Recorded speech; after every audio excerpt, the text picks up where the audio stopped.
Alright guys, welcome back to the channel. So it has been a few weeks, several weeks since I put out a video, and my apologies for that. I have been working crazy hours in my 9 to 5, and it's really not a 9 to 5. It's kind of all over the place lately. But nonetheless, I want to show you a couple of tools that I would think every DIYer should have, would want to have, or would want to acquire. So I'm going to show you these tools in as much detail as I can at this point. A multimeter and some dial calipers. And the reason why these two particular multimeter and dial caliper tools are of interest, because they're budget oriented, budget friendly. No, it is not a Fluke brand meter.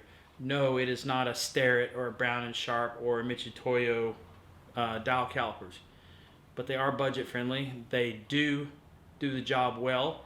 And as far as accuracy is concerned on the dial calipers, they work great. Most of us are not machinists and don't really care of accuracy down to 4 decimal places and beyond. And most of what you would do with dial calipers doesn't really relate to that anyways. So having said that, the dial calipers as of this video are about $22. The multimeter is about $33. Again, both of those will have links in the description.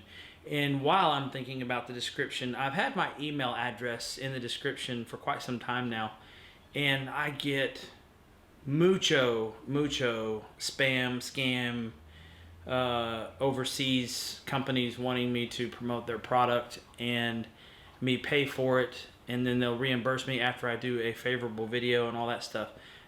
Not gonna happen. Forget about it. So I wouldn't bore you guys with that kind of junk anyways. Most of it's like floaties for the pool, or dog chew toys, or stuff that I would never have. So having said that, I'm going to put my email address on the whiteboard, in which you will see in some of the videos.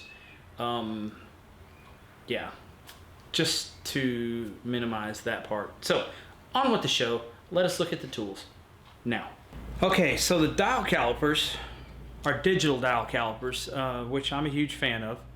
I've had the regular calipers. I've had all the brands. They they all measure the same. Quality wise, there's definitely some feel difference with some of the really cheap stuff, and I would say that these are probably a copy of Fowler if I had to pick one.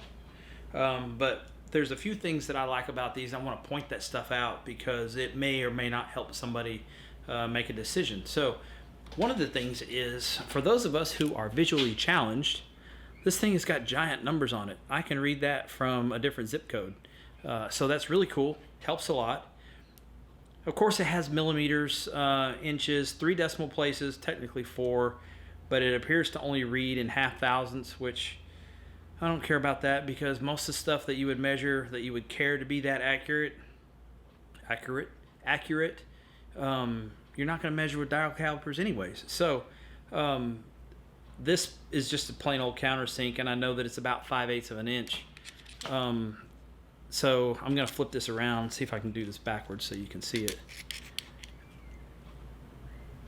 So I can't tell what that says. What does that say? 621 or something like that. 625. There you go. Right?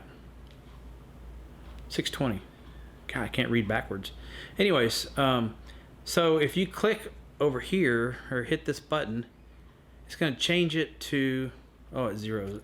I messed that up. We got to go back and re-zero that. Okay, zeroed it out. Now, I clicked the wrong button because I'm backwards on this screen. Okay, so if you click on this button right here, it changes it to millimeters and fractions, which is pretty cool, because what you're looking at there is 5/8. And again, I can't read backwards. Come on, camera, focus on that. Okay. That's kind of handy for those of us who are also mathematically challenged. And for those of us who live on the other side of the pond, you can go there and you get millimeters, which should be around 16 millimeters. It looks like it says 15.79 or something like that. Really handy, super cool. and extremely budget friendly. Now it gets better. It has a couple of features that are worth mentioning, which is, for one, depth mics, or depth gauges, I should say, not really micrometers. If you look, this thing's got a ledge on it right here. Let me see if I can find a piece of metal so you can see. Yeah, this wrist pin will work. So you could just, if you want to know if this was a square piece and you want to know the depth, you just hang that ledge on the back of it and run this down to the bottom of wherever you're trying to measure, and there's your measurement on the screen. Pretty handy. Probably extremely rudimentary information for those of you who already know how to use these things, but again, worth pointing out. Of course, ID measurement, and then depth measurement this way as well, if it's down in a hole and you don't have a way to get that ledge down to make your measurement.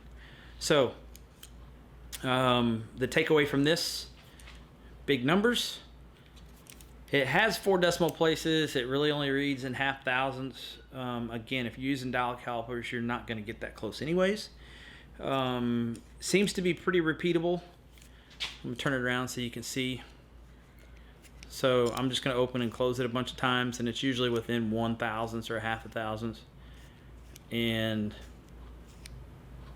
again, it's dial calipers. If you want something that accurate, you should be using some micrometers anyways. So all in all, I would give it 2 thumbs up, 4 stars, especially value for the dollar. Again, I think these are $21.79 as of this video. Links in the description. Be sure to check it out. Okay, on to the next part. I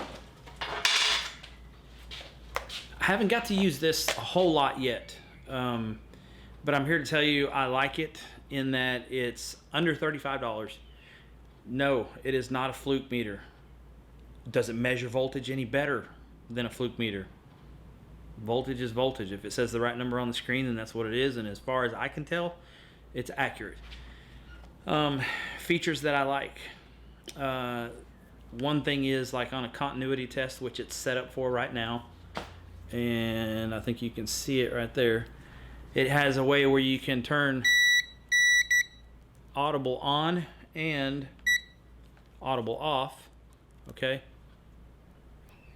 so very handy. I like it in that respect. Has a couple other features that I really haven't got to explore yet, but one which I thought was kind of handy is it comes with a temperature probe. What the hell is that? A temperature probe. So you just switch it over to the temperature screen reading thing, change the probes out, which I have right here, and let's see how that works. I'm just going to test it out because I'm kind of curious.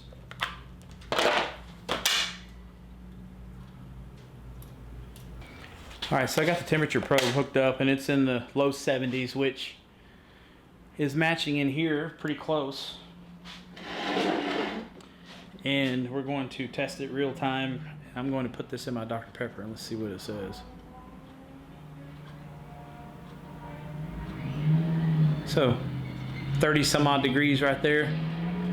Looks like 32 degrees in my Dr. Pepper. So a handy feature. That's one of the main reasons that I got it. It also measures some frequency and some duty cycle and things like that. I haven't got to mess with that feature yet. I don't know why it wouldn't be exactly as advertised, but nonetheless, one other super pretty handy feature when you're working in a car under the dash, or anywhere for that matter, and it's hard to get to.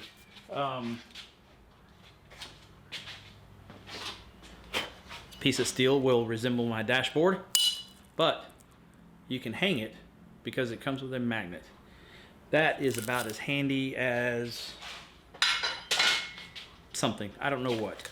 But for under $35 and for a handful of features that I didn't have before with my standard old school Craftsman voltmeter, multimeter, I'm happy with it. I think it was a good $35 well spent.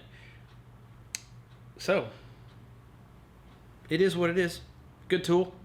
I look forward to using it, and I don't see why it would be any different than as advertised, but take it for what it's worth. A couple of handy features that I liked about it maybe will help you as well. So having said that, that is the end of the video. I just want to make a super quick video, let you guys know I am still here. We are still making videos, and oh my God, my messenger's going off. So that is the end of the video. Be sure to check out those tools. Tell me what you think. And yeah, that's it. Be sure to subscribe if you haven't. And I got some really cool info, some cool changes, some cool updates, upgrades, and things like that to the race car coming up in the next video. So have a good one, guys. Be safe, and we will see you in the next one.